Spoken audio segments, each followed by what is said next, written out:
So I guess this is a matter of fate. My father died suddenly when I was 12, stricken with a heart attack. You're in such an important role. Everything's so busy, yet you have to also be a father. How do you balance these two? I am exceedingly grateful to Mary. She's been a phenomenal ballast, mother, sounding board, great friend throughout this. So what is that like? All of a sudden you're working in the White House. Driving through the gates every morning to the White House for my job, I don't think I ever lost sight of the fact that I was driving through the gates of the White House to my job. He calls it vous jadez. That something really is familiar to you, but you see it in a different lens, in a different way. This is where I want to spend my energies. And that is what charges me. That is what motivates me. And because of the mission, but also I get to work with a quality group of people. You know so many of these people here, Reese. I mean, these are some of the finest people I've worked in government or at Harvard or any professional opportunity. Hobart and William Smith is exceedingly well served. Okay. Mark Gearan, how are you? I am well, Reese. How are you doing? I'm doing well. Thank you for having me. Thank you for joining us. I know you're super busy, so I appreciate you taking the time out of your schedule to come on. No worries. I'm wondering if you can get us started by telling me about Gardner, Massachusetts. We're going deep. We're going deep from the get-go. We're going into the Mark Gearan story. Oh, we're going into the. I am not. Where were you born and bred? Well, you're nice. I grew up in central Massachusetts, Gardner, Massachusetts, which is not too different than Geneva, New York in size. So a great place to grow up, a very supportive community. Attended the public high school there and really was surrounded by a great group of caring family members and friends of our family and educators, teachers that really were a big part of my formation. So coming here to Geneva many years ago when we first came, I had a sense of a small city, sense of that kind of environment, what that was like to grow up in and operate in. So it was a great place to grow up. Amazing. Okay, my next question for you is an interesting one, but there's explanation that'll come after your initial answer. Do you believe in fate? I guess so. You know, I don't think it's necessarily destiny. I think hard work, effort, positioning can affect all those things. If one imagines fate as luck, I suppose one can be lucky or not in times and moments, or other people can be lucky or not, and that has an effect on yourself in many ways. So I'm drawn more to lives that kind of purposely create their own. And in that sense, would you say you are where you are because of fate? What a good question. No, I think I am where I am because of one's formation. In my case, my family, my education, my marriage, my children, my friends. I'd like to think my hard work, but I think one's formation is beyond just oneself. So many other things affect that, for good or bad, or fortunate circumstances or not. But I think it's a combination of things ultimately. Yeah. Following off of that, I'm wondering if you can tell me the story of the broken furnace at Sacred Heart School and how that led to you meeting Senator Edward Kennedy. Oh, God, you've done some research. So I guess this is a matter of fate. A broken furnace, yes. As a student in probably fifth grade, the furnace broke at my school. So we were let out for the day. I knew Senator Ted Kennedy was visiting Gardner in the high school where my father was then the principal. And so I with my friends, went to see Senator Kennedy come out of the building, and it was kind of the first national politician that I ever met. Right. And of course, the family story is my father was looking out his office window and wondered why I was skipping class to go see Ted Kennedy. But it was that fateful broken furnace, Reese, that you've got me on. What did that conversation with Ted Kennedy look like? Well, it was less of a conversation than just a starry-eyed young boy meeting a prominent political figure, obviously a prominent family in Massachusetts politics, and kind of seeing that impact. He was a young man. Yeah. He was not that old at the time. So it was inspiring in that sense, and it kind of furthered my interest in politics to eventually then volunteer for the member of Congress that I got to know well. And so those moments, you never know how to predict them. You never know how to categorize them at the time. But I think among others really were a part of my formation in and around the civic space and politics and government. For sure. And what age were you around that point when you met Ted Kennedy for the first time? It must have been 4th or 5th grade. Okay.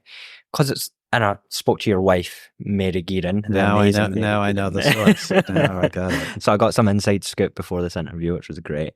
But she told me a story that is both in some ways really sad and in other ways very uplifting and inspiring. And that's the story of your father when you were around 11 years old. And I'm wondering if you can tell us that story about what happened and how this led to you ultimately volunteering. Right. No, yeah. Well, no, I guess it is a part of, my construct of formation. You know, how are things form? And this is a matter or of circumstances that both were crushing at the time, but then had a dimension to it that would have been probably not as fulsome and as obvious. My father died suddenly when I was 12, stricken with a heart attack. And part of my journey at that time was to find my space and to, in the immediate, it was getting on my bicycle and that summer and going down to the campaign headquarters of a congressional candidate who was a Jesuit priest running for Congress, the dean of Boston College Law School. And the campaign team and the volunteers really just took me in and brought me into it. And I was charged up about that. And the congressman himself was a deeply charismatic political figure. And as a Jesuit priest, I looked up to, and that led to a friendship and an association. I interned for him during college, worked on his campaign when I graduated from college. That's the campaign that I met Mary at during that campaign. So he was a lifelong friend, and he was then the priest who married us. So those threads of people and formation and to some extent happenstance or moment or perhaps fate. But to me, it was the story of those great people that just so added to my experience and who I became. And going back to the passing of your father, and, subsequently you rode your bike downtown and you volunteered for Robert Gearan, and you stayed loyal to Robert, volunteering every other 2 years on his re-election. Was it the passing of your father that inspired you to ride that bike downtown? Like, what was it that short after his passing made you hop on your bike and go and volunteer? Such a good question. I think it was that. I think I was drawn to civic space for whatever reasons in politics or government or ideas and policy. It was immediate. It was right there. I think the fact that he was a priest at that young age had a resonance for me, certainly. But yeah, it was those combination of things that at the time it was perhaps the serendipity of all those things aligning at the right time and the right moment for the right frame of mind. But mostly a testament to those individuals at the campaign and certainly Robert Gearan himself. Yeah. From that time, what lessons have you brought forward with you that you still reflect on today?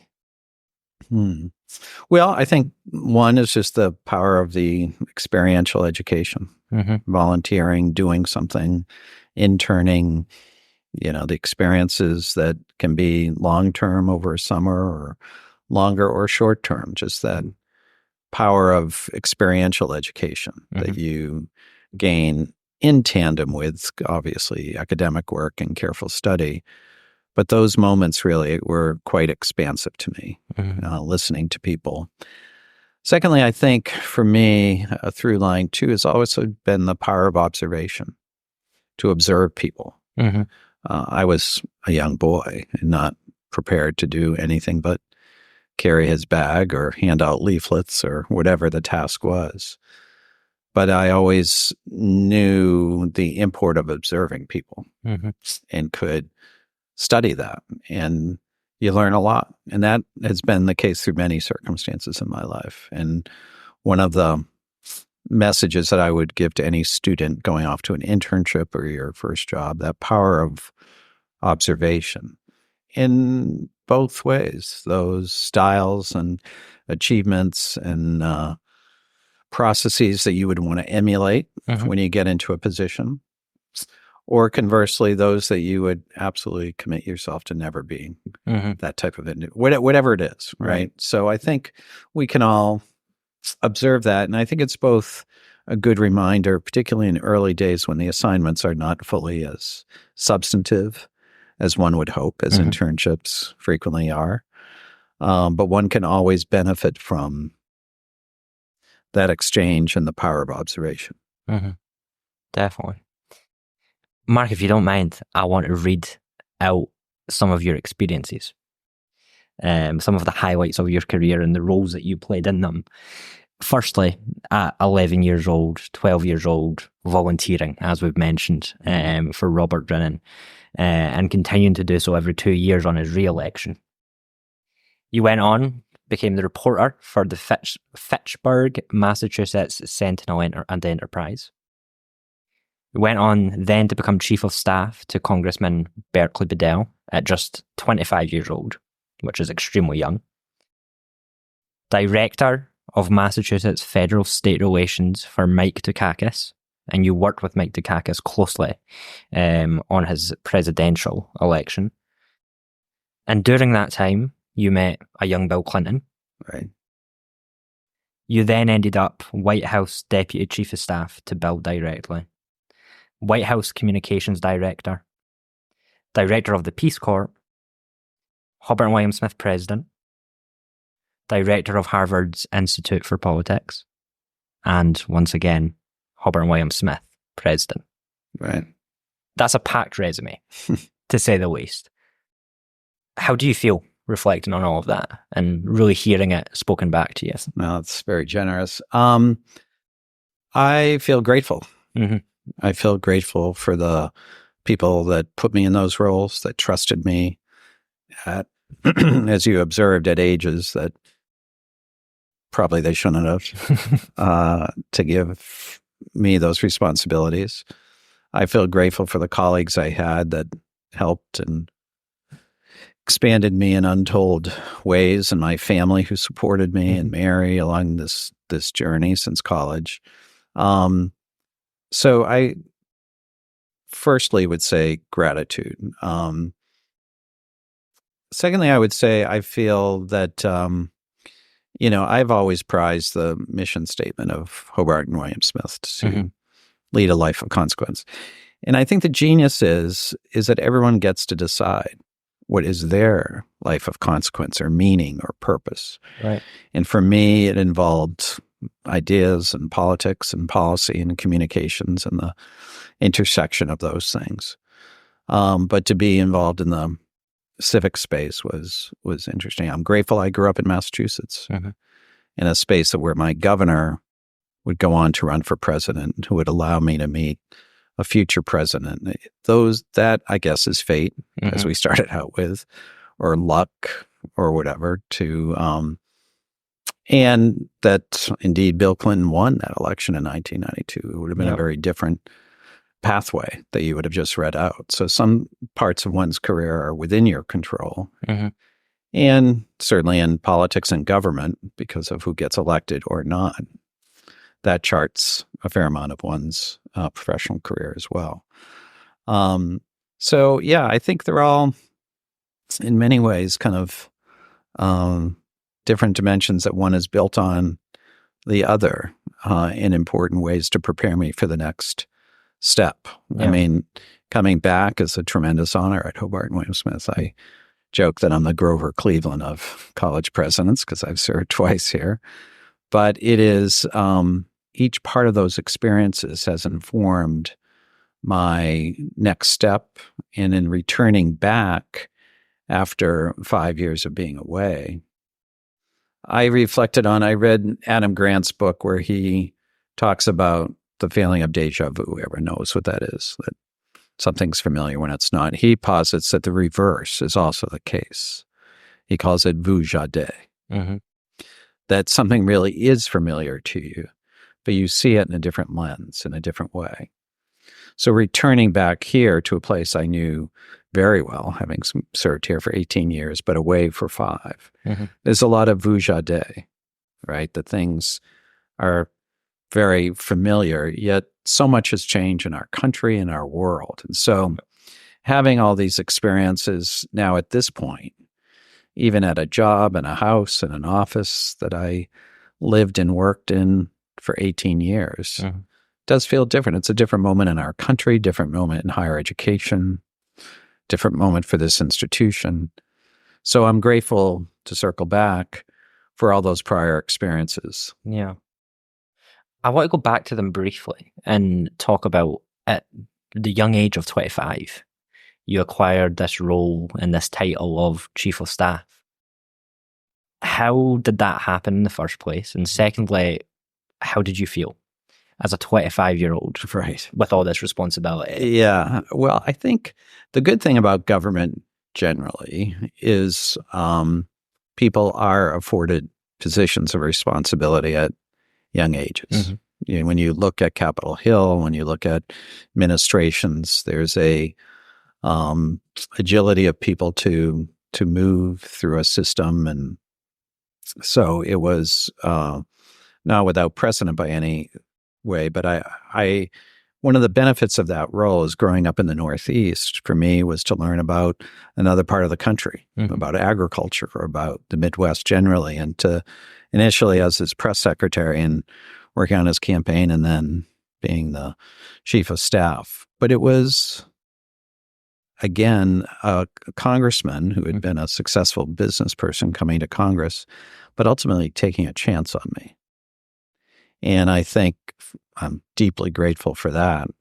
But it has been a reminder to me, and when I've been in roles of management or decision making, that age is a construct that one needs to think about because so much great Thomas Jefferson was 33 when he wrote the Declaration of Independence. I mean, this country has great history of men and women who've done amazing things at young ages. So trying to take those lessons along the way that were important to me and again, channel that to my current work. It's been the lesson for me. I want to go back and, you've worked on a multitude of campaigns, but I want to talk about both the successes and the failures. And you've been part of both. And with this, I want to go back to Mike Dukakis.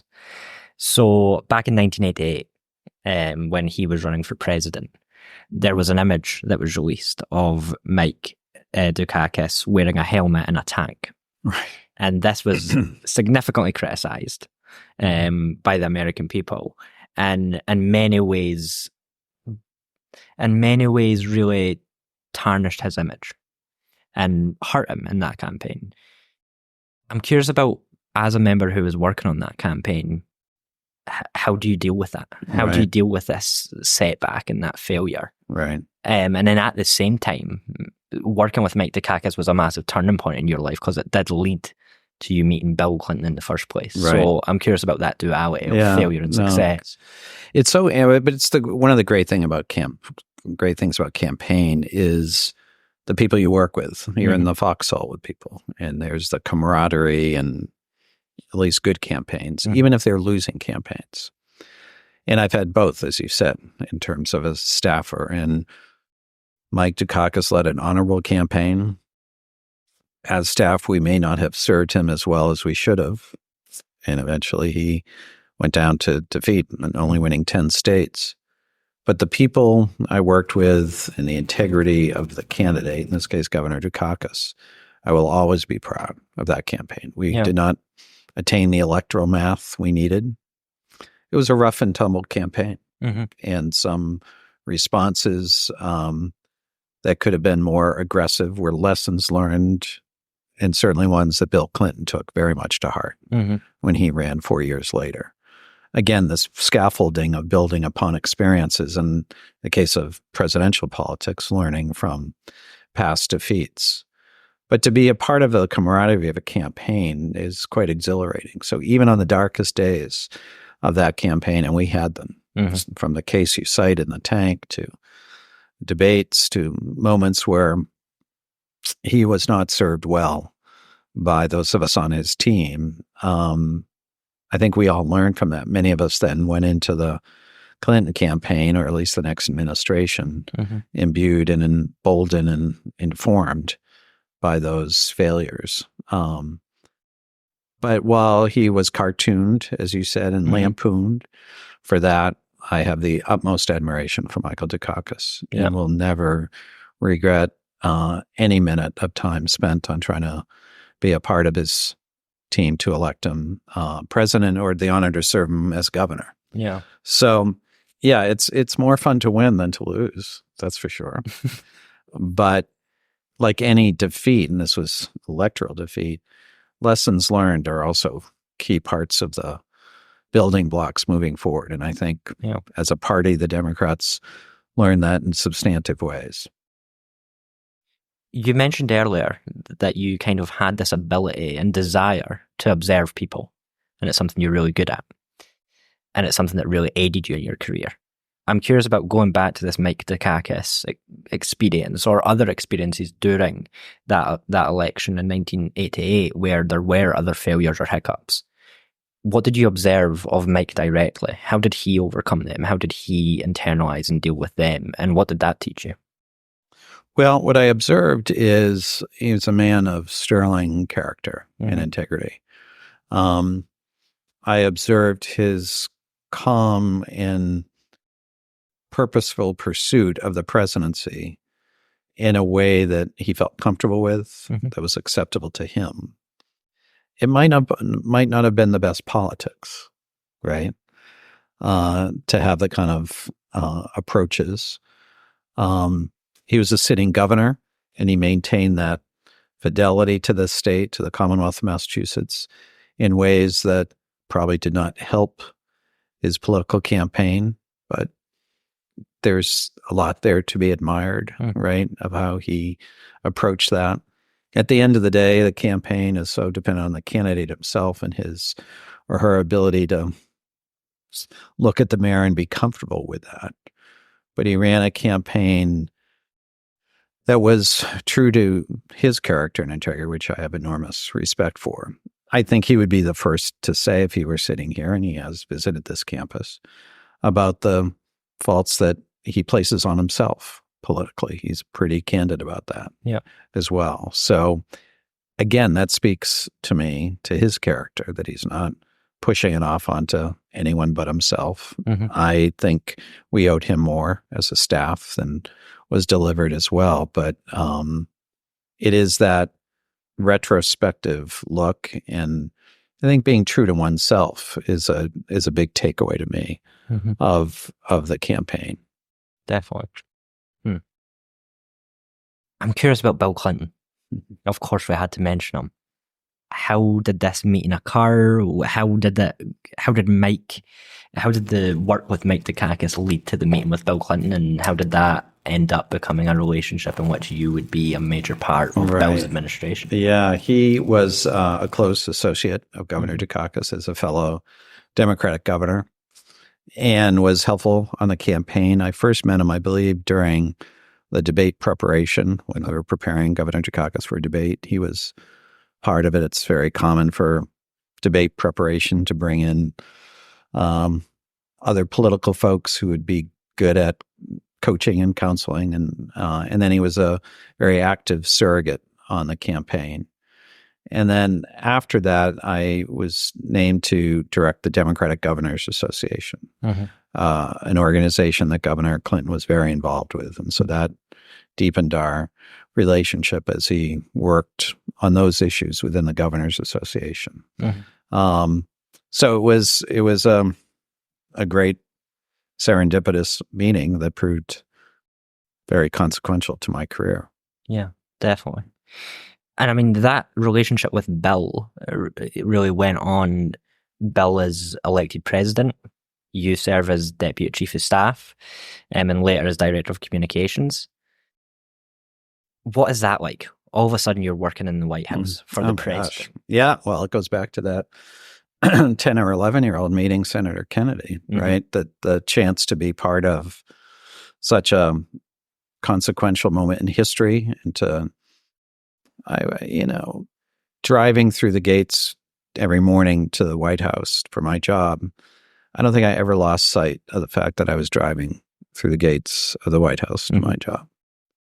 Or a kid from Gardner, Massachusetts, and with a sense of history and appreciation of public service, and a student of politics, to be in spaces that really, it's ultimately, you work in a museum. Yeah.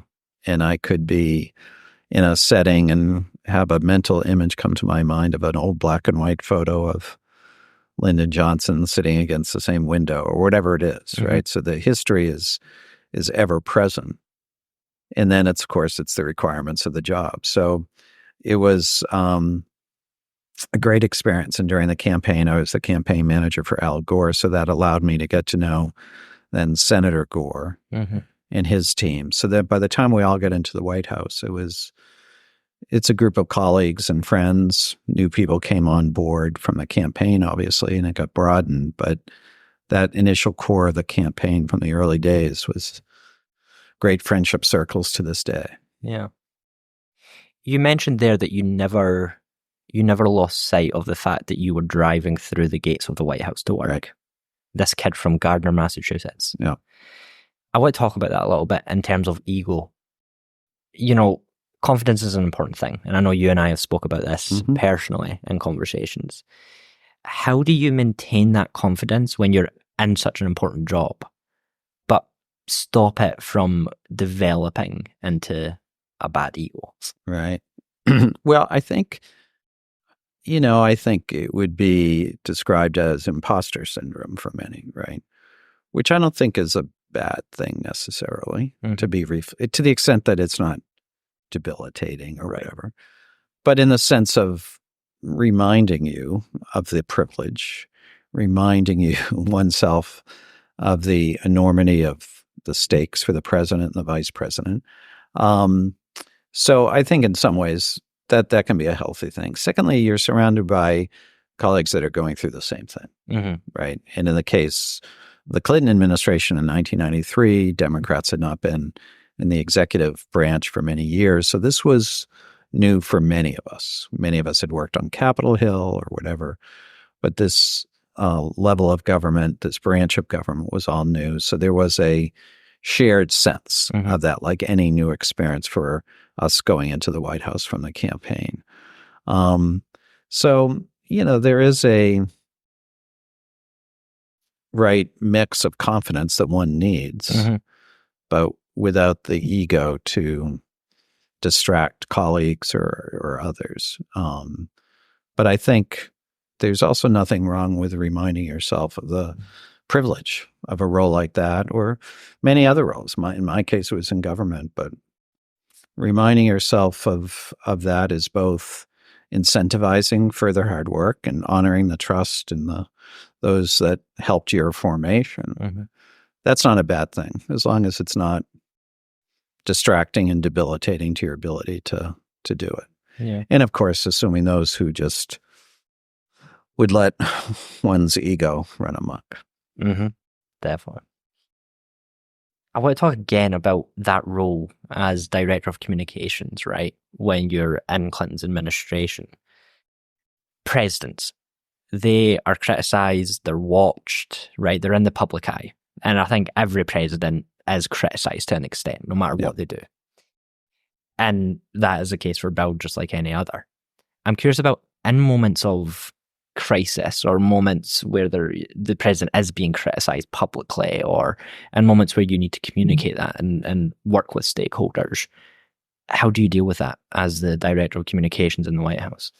Well, part of my role in that job was to try to imagine the communication streams to defend or explicate or broaden the policy.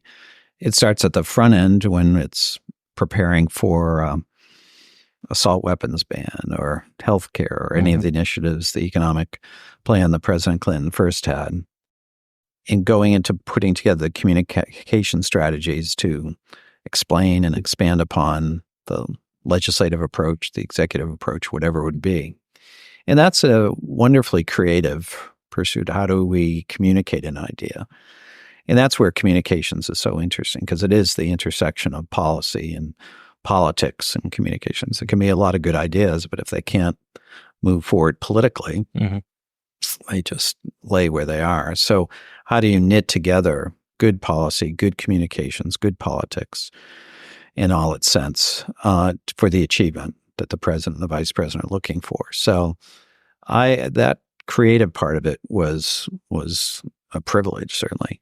The defensive side of when things are coming at you, which is, I guess, kind of the root of your question too, when it's not on the front end, but for whatever series, president, like you say, every president is criticized. And it's hard because sometimes there are reasons that cannot be fully explicated. And sometimes they're just bad luck in terms of timing politically.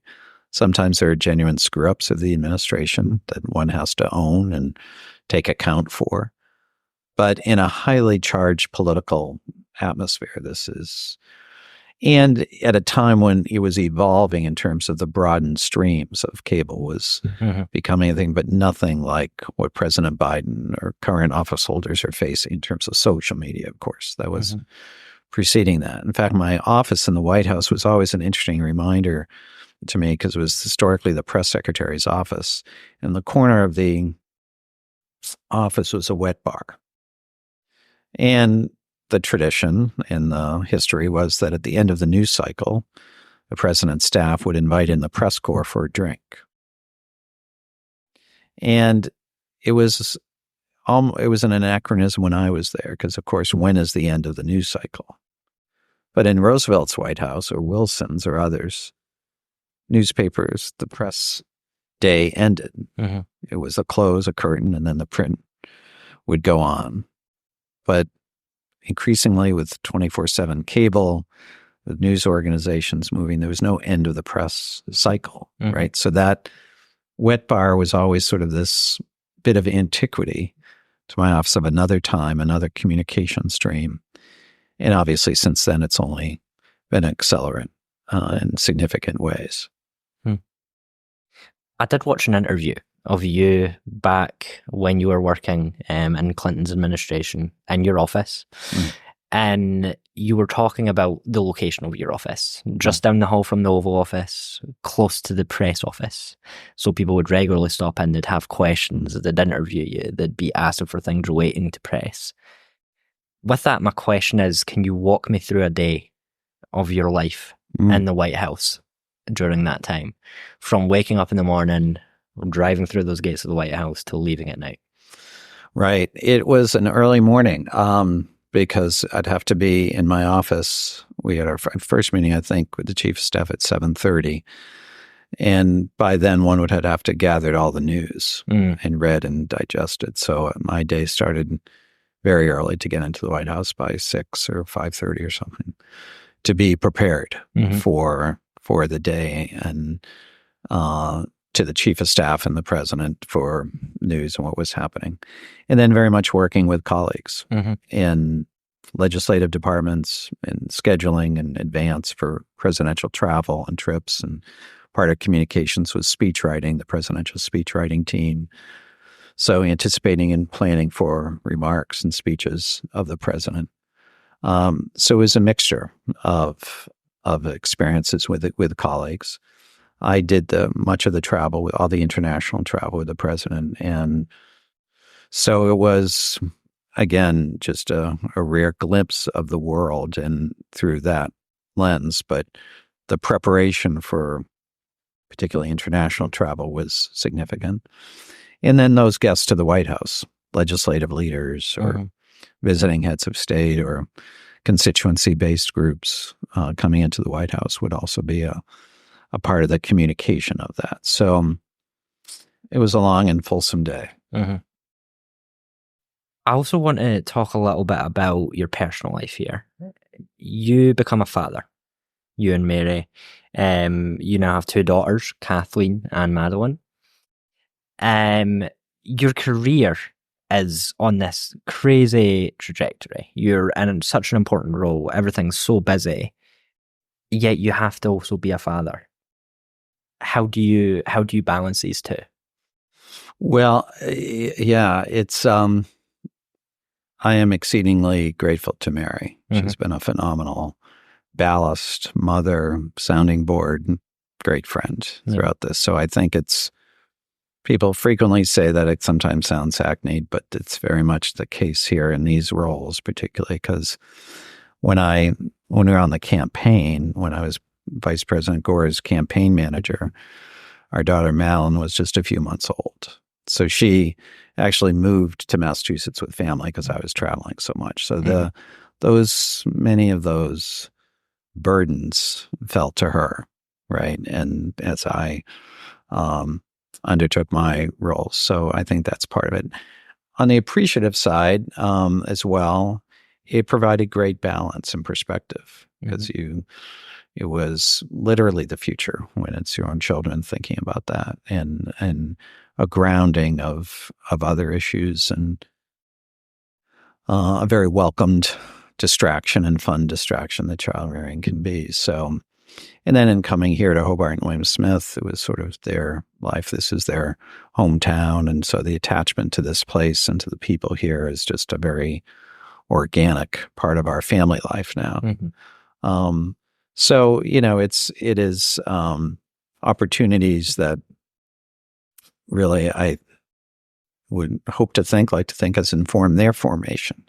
They're growing up because of who we were working with in Washington and folks that I came into touch with, experiences they had as a result of it, and certainly here in Geneva. Definitely. And so then you come to Hobart and William Smith as president. How did you even hear about this role? How did you hear about the colleges? Yeah. I know people always ask me that, being Scottish. So I'm curious to also hear your answer coming from the White House. Where did you hear about the role, and how did you ultimately become president for the first time? Well, I had always heard of Hobart and William Smith and known of it as a great place. But in the case of the search, it was a search firm that was representing the institution. And it was coming towards the end of the Clinton administration. And when I was director of the Peace Corps, I had spent so much time on university campuses and meeting with college presidents and really seeing their role and talking to them about their role. And it seemed to me like a really interesting mix of something that's mission-oriented, values-centered. Higher education is critical space in our civic life and individual life and trajectories for people and families. And I thought it could be an interesting career piece, and particularly at small residential liberal arts institutions that are gems, in my view, in higher education. It is somewhat of a lifestyle, these roles, in terms of the way I would imagine doing it, jumping into it. And so there was a search, and in the parlance of the executive search folks at the time, I was the non-traditional type of candidate, meaning I had a JD, not a PhD. I hadn't come through the more normative track of faculty to dean, provost, to a presidency. But Hobart and William Smith was open to different circumstances and ideas. And so the search began, and I was very grateful where it wound up. Definitely. I'm going to go back to your presidency at Hobart and William Smith Colleges in a second, but firstly, I want to skip back to the Peace Corps. I think, and I'll come to this again when I talk about your first reign as president here, you're really good at establishing things, at creating things. And during your time at the Peace Corps, you created the Crisis Corps.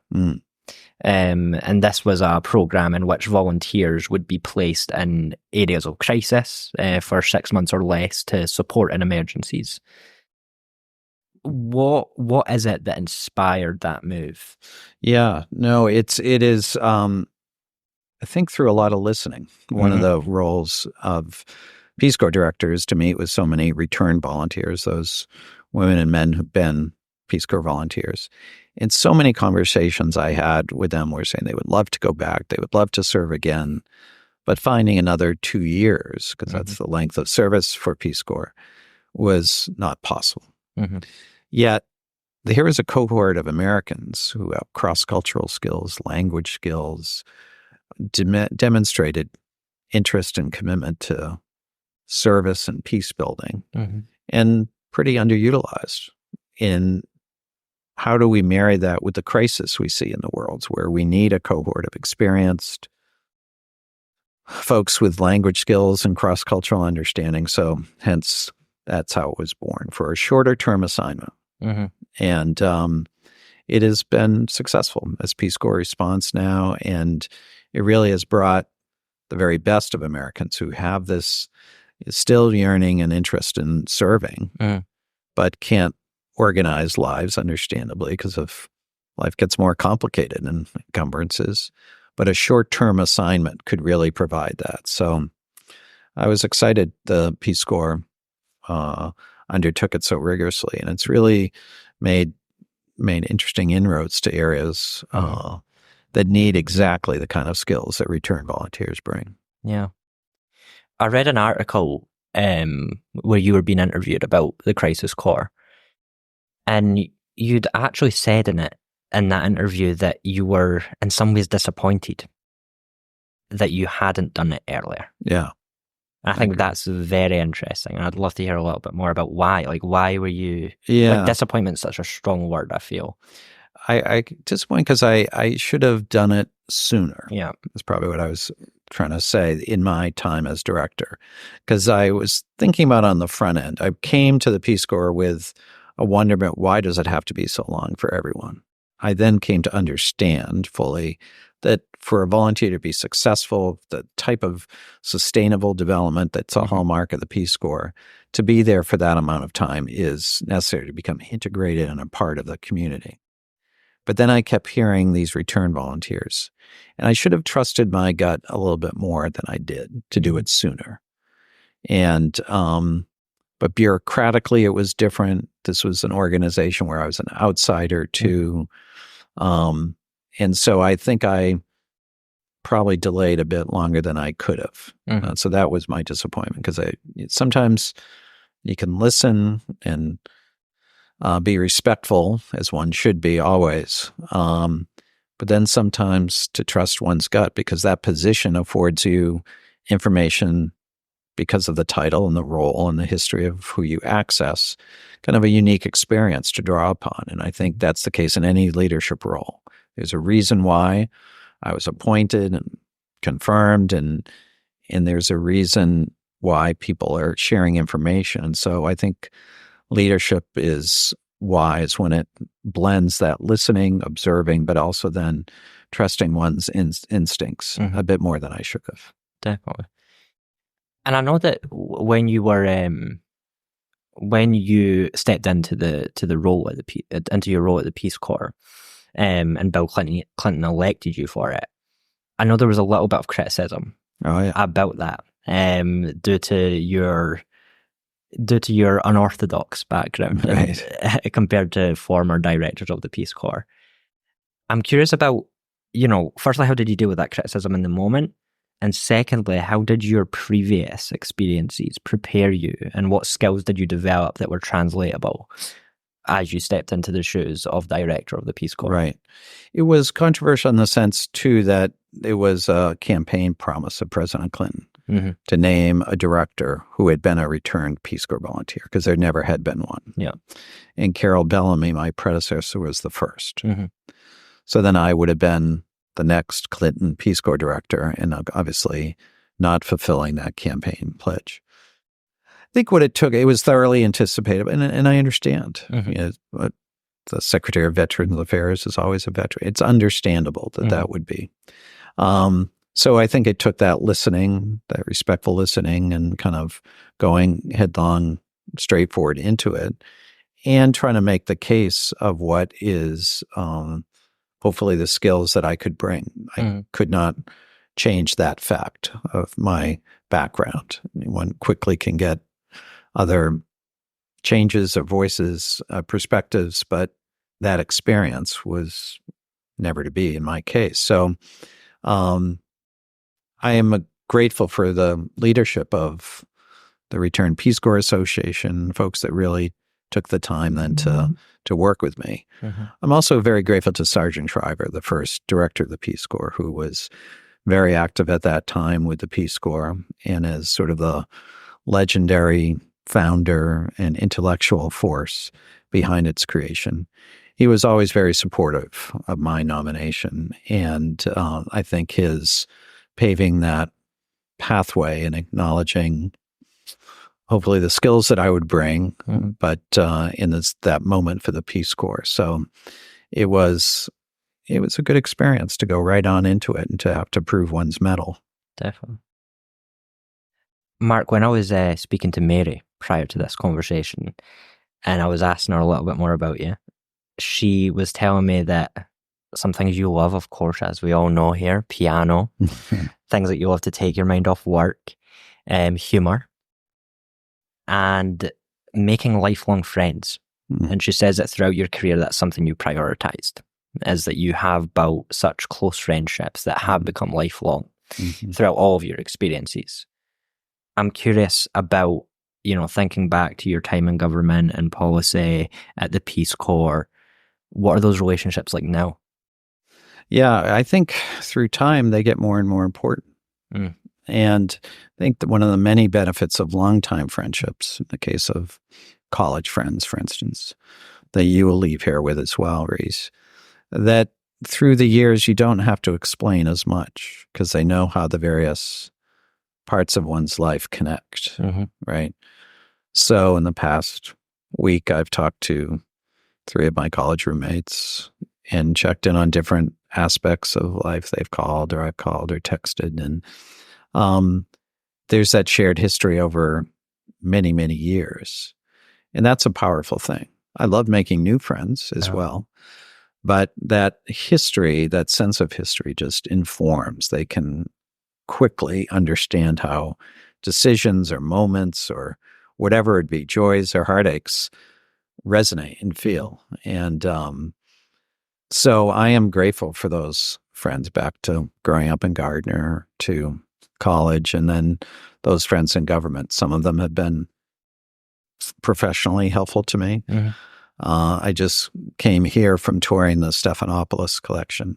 Amazing. Over at the gallery at Houghton House, and he has gifted so many beautiful photographs, historic photographs, and I'm very grateful to him. But I'm about to send him a note to thank him again. But he has been helpful to come to Hobart and William Smith to speak and engage friends in government as well. So friendships, I think, can be long-standing, but then renewing friends. And I guess that's the other thing I would say. It's interesting coming back to a place you know well, this sort of Grover Cleveland existence I have here of coming back to a place I've always loved, but seeing it anew.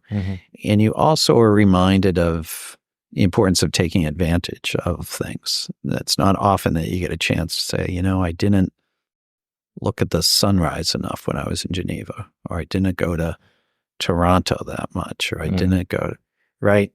And you can never do everything. Right. But this is a conversation you are no doubt having with so many of your senior friends of, how do you figure out the capstone? How do you close out? The good news is you can always come back. You can always have moments. the world is so much more easily interconnected. So it's less the drop off than prior generations have had here. But this is a place that's pretty special, and kind of going back to is just an enormous privilege. 100%. And with that, I do want to talk a bit more about Hobart and William Smith colleges. You know, this ability or this prioritization of making lifelong friends and really like staying in contact with those individuals. And as you said, right, I'm going to have them after my time here, and I already do. I mean, friends who have graduated in the past, I still stay in contact with and visit whenever I'm in the cities that they are now in. How important is something like that to Hobart and William Smith colleges? I think we are quite unique in the way we do this and the way in which we advocate for it. I totally agree. I mean, I read a book several years ago by some scholars at Elon talking about the importance of relationships to undergraduate success. Uh-huh. And this is when I was at Harvard, and I put down the book and I thought, that's Hobart and William Smith. This is definitely a relationship-rich education that our students enjoy and are frequently transformed by. Relationships first with faculty. That's enduring. And I see it when I travel and leaving for Seattle tomorrow, and I know I will meet with alums. We'll talk about a professor that was important to them. Sometimes they're still here, sometimes long retired, or coaches or staff, right, or Geneva neighbors or alums, and certainly with each other. So it is a relationship. That's a culture that, however, I'm not a sociologist, but however culture is born and informed and enhanced, that is pretty much baked into the DNA of this place. Definitely. And I think that's a uniqueness of it. I think that's a strength of it. I think we have a responsibility to how do we nurture that? How do we enhance that? What are ways that communities are formed, particularly in pretty polarized times? It's nothing is a given. And so we need to make sure that while there's change, so much change in our world to a point where change is inevitable, progress is not.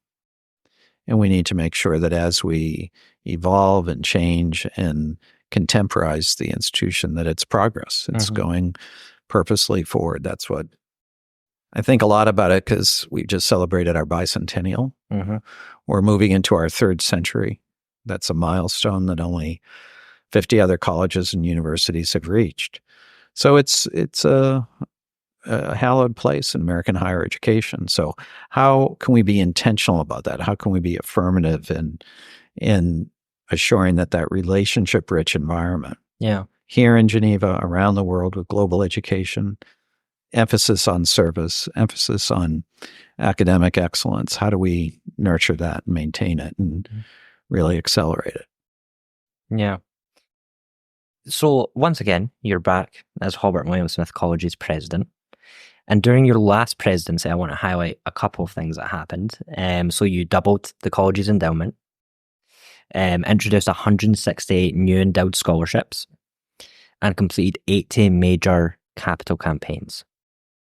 What does success look like this time around? Well, I think a few things. I think it's understanding the institutional moment. That there's this Vuja Day opportunity for me to reflect with our board and faculty and students and staff. I think with a strategic plan, these are challenging times in higher education. Everyone knows that.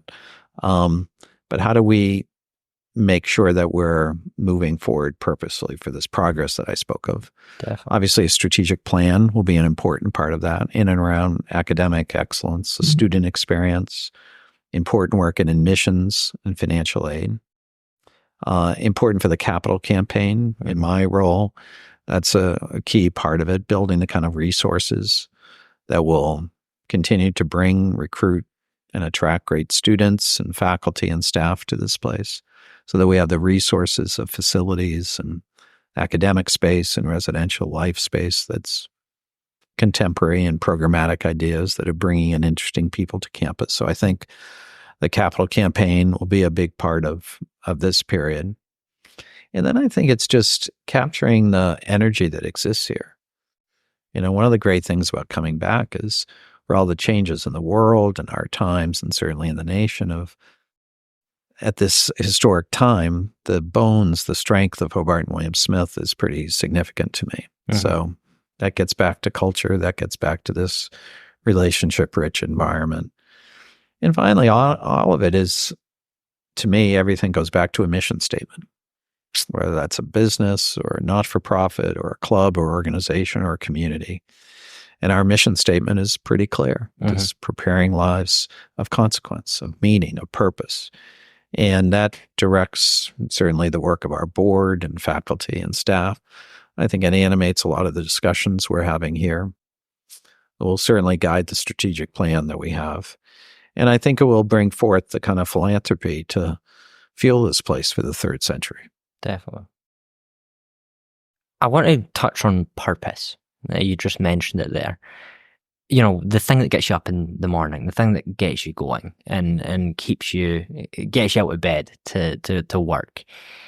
You know, throughout your career, as we've discussed throughout this interview, you've had some significant roles in government and policy, at the Peace Corps, right? How have you maintained a sense of purpose throughout all of those roles in order to perform best? Good question. I mean, I've been fortunate. I have liked all the jobs I've had. I really have. There have been good days and bad days in every job. Yeah. But I've been grateful for that because I have found them deeply rewarding, personally energizing, purpose-driven, values-centered, mission-oriented roles, right? That's what charges me up. It was interesting thinking about coming back when I was called last summer by the chair of the board. And obviously, we were drawn to do anything to help Hobart and William Smith. But in a conversation I had with a colleague on the faculty at Harvard, she asked me an interesting question that I think applies. It was clarifying to me and a good provocation, but I think very much for anyone at any stage. And she said, you know, Mark, you're not going to be there another 18 years ago, which was self-evident, sadly. She said, the question, it seems, for you is, where do you want to spend your energies? Which is a different type of question than a typical pro and con of any job. And ultimately very clarifying, because while Boston was fun and back to my own alma mater and politics and public service institute, there were so many wonderful parts of that role for which I was grateful. This is where I want to spend my energies. And that is what charges me. That is what motivates me. And because of the mission, but also I get to work with a quality group of people. You know, so many of these people here, Reese. I mean, these are some of the finest people I've worked in government or at Harvard or any professional opportunity I've had. Hobart and William Smith is exceedingly well served by folks here, senior leaders in our administration and in the faculty and our alums. I knew much of the world I was coming back to. I knew the rooms and the people in those rooms on our board, in our senior team, and our faculty. And that made it all the more exciting to think, to partner with them and to work with them to move us forward. So that's how I think about it. Mark, I've got a couple more questions for you. The first is, and you've kind of highlighted it, we've been speaking about the relationship richness of Hobart and William Smith colleges. And you and I have spoken before in recent weeks about, you know, the relationship doesn't end here. While I graduate in May, there's still that connection to Hobart and William Smith colleges. What does your connection to former students look like now? Oh, it's fun. I mean, it's such a privilege we were just in Brooklyn last week, and now I'm at a point where students that I knew well here, student leaders, students I might have had in a class that I would be co-teaching, are now well placed into the world and doing interesting things with interesting lives and building families and communities and professional networks that is bringing all of us pride here at Hobart and William Smith. I've always loved the scale here, the kind of accessibility of people. I love the unpretentiousness and the sense of real looking at what's important in life. I like the sense of humor and sort of taking things seriously, but not oneself too seriously. So it's a privilege to really be engaged with our alums here. And I will say to graduating seniors and those recent graduates, this is a place to come back to. And there will be chapters of one's life and moments where it's easier than not to be engaged, but it is very much a place where that engagement is prized and appreciated. And so we're going to be hosting a volunteer summit in a few weeks here, and people are wanting to come back. Reunions people come back to, are these regional gatherings. And it's an interconnected world that makes it so much easier, even for those from across the pond, as it were. So that's one of the very special things. And it's not just me and my job or my role. I see it with our faculty. I see it with coaches. I see it with staff, that the relationships here extend and frequent to people in the community of Geneva. When I'm out at a alumni event, people will frequently ask me for how a faculty member is doing, or a coach, or someone from the community, or reflecting on a alum who helped them workshop an idea, or was a pitch competition judge, or was a mentor in some ways. And of course, we both know the absolutely unparalleled work of Michael Rollins in this regard. It's hard to have this conversation without both of us talking about him, who we both love so much.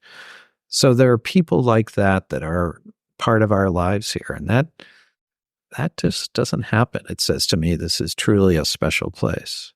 Yeah. No, 100%. I'm so glad you brought him up, because I was also about to. I was going to echo what you said. I think that Hobart and William Smith colleges, we really, really do foster relationships so well. Michael Rollins being one of the greats, who sadly passed in November. But, he, I think, is a perfect embodiment of what it means to be a Hobart and William Smith alum, and what relationship-centered means. Yeah. He had over 80 mentors. I remember you and I having the conversation about his son saying that he'd be up early every Saturday to jump on Zoom with mentees. And I think that's something that is really, there's a ripple effect with Hobart and William Smith colleges, where I think we see that not only on campus, but beyond campus. Right. And I certainly see it. I mean, I've spent time in New York City. I was on the phone to someone from New York City earlier today talking about a job, right? And we were not graduating years, decades before each other. And so it is really interesting and valuable to see what Hobart and William Smith colleges offers in that sense. Right. And I think it's unique, as we said before. And I think it's so much of it too is with our faculty. Yeah. Because they are the consistent thread here, right? And that extension of mentorship, not just in the coursework they teach, as important as that is, but into office hours, or those who lead global education, or those who do honors work with students that is beyond their teaching responsibilities. I mean, so many ways that our faculty really carry this ethos and culture of relationship rich. It's very notable, very unique. My final question for you is, Hobart and William Smith students should be watching, hopefully. I'm a senior. We have many other seniors graduating this year and many more to come. What is your advice as president of the colleges? How should we prepare for the future? What should we be ready for going out into the world? And what are your little nuggets of wisdom that you can maybe afford us? Well, I think you should go out into this world confident in the education you've received here. Confident that the best preparation for this century that you will live and work in is a liberal arts and sciences degree. Others may have more specialized moments in the nearer term, but so much of the work and jobs and roles that you will imagine and work with do not even exist today. Yeah. So the preparation that you have of critical thinking and communication skills, all that's imbued in a great liberal arts education, should leave one with real confidence to prepare and navigate a world that appreciates difference, that has a global understanding, all that's imbued in it. Secondly, I would say it's not just me saying nice words about Hobart and William Smith. It's a question I ask those graduates those that I knew as students. Mm-hmm. My question always is, how well prepared do you feel? Because in many ways, that's an interesting reflection in graduate school, in the world of work, in fellowships. And after 20 years of this polling, informally at events, but pretty comprehensively now, it is very affirming. They feel that liberal arts background and preparation, the mentorship of our faculty, the exposure, the relationship-rich piece we've been talking about, really does prepare them. So people should know that and affirm that and bring that with them into their next step. I think it says it all that it's the great thing, again, about a life of consequences. It's highly individualized. Mm-hmm.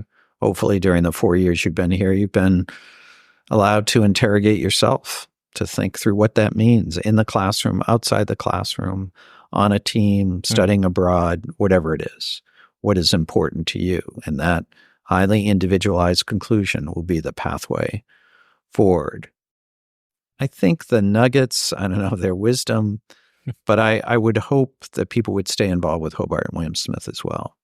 For those friendships, for the continued mentorship, for the bonds that were born here in Geneva, that will become a lifetime blessing and a big part of one's life. And I think it's individually good for people, but collectively it's certainly good for Hobart and William Smith going forward. So we'll have great opportunity in the coming weeks to celebrate a great class and an opportunity at a great commencement exercises to honor the hard work that's been given. But I appreciate the chance to have this conversation. Mark, we appreciate you coming on. Thank you. Thank you.